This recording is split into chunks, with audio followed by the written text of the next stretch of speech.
Vi har ikke så mange spørgsmål. Nej, Hvad? Bare fire away, hvad det vil sige.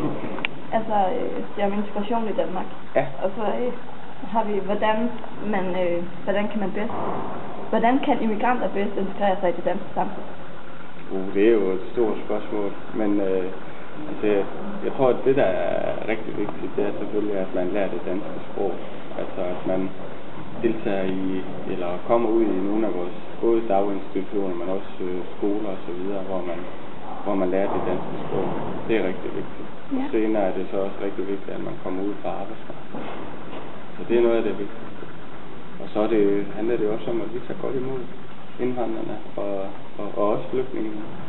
Byder dem velkommen og hjælper dem også med at forstå det danske samfund og forstå deres kultur, sådan at vi kan lære lidt af hinanden. Ja.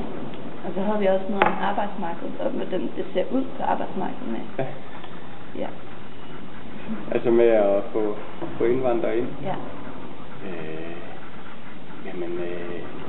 Der er stadigvæk en større del af indvandrere, som ikke har arbejdet i forhold til etnisk danskere, men især indvandrerpigerne, skal jeg lige sige, de lever rigtig, rigtig, rigtig stærkt, og de er utroligt dygtige.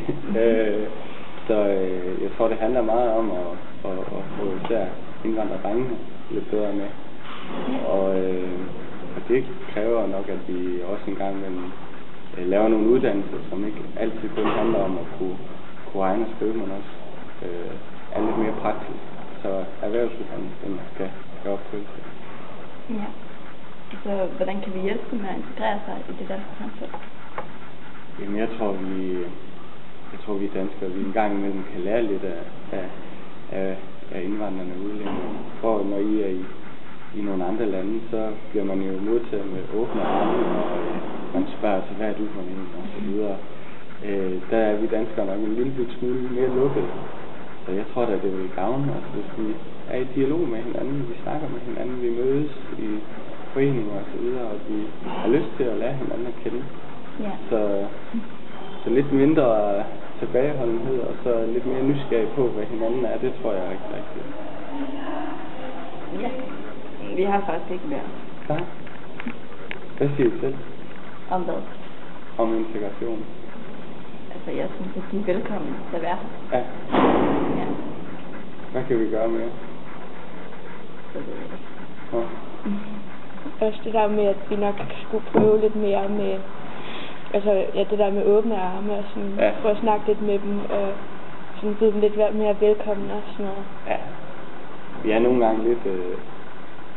gange lidt lukkede, ikke? Altså sådan, det der med at, for eksempel hvis man ikke flytter et andet sted hen, det der med lige at kigge ind til naboen eller spørge eller nogen, man holder sig sådan lidt for sig selv, ikke? Der kan vi nok godt lære lidt af andre kulturer, ikke? Altså blive lidt mere åbne, og lidt mere nysgerrige på, hvem hinanden er, ikke?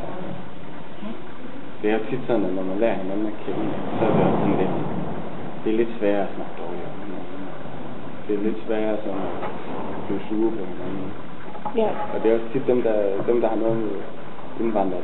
Det, når man så spørger, men du arbejder sammen med Hassan og Imran. Jo, men de er jo flinke nok. Altså lige snart man kender hinanden, ikke? Så bliver man også mere åben omkring det og sådan noget. Sådan er det jo, ikke? Og alle de der fordomme, de bliver hurtigt sælget til siden. Ja.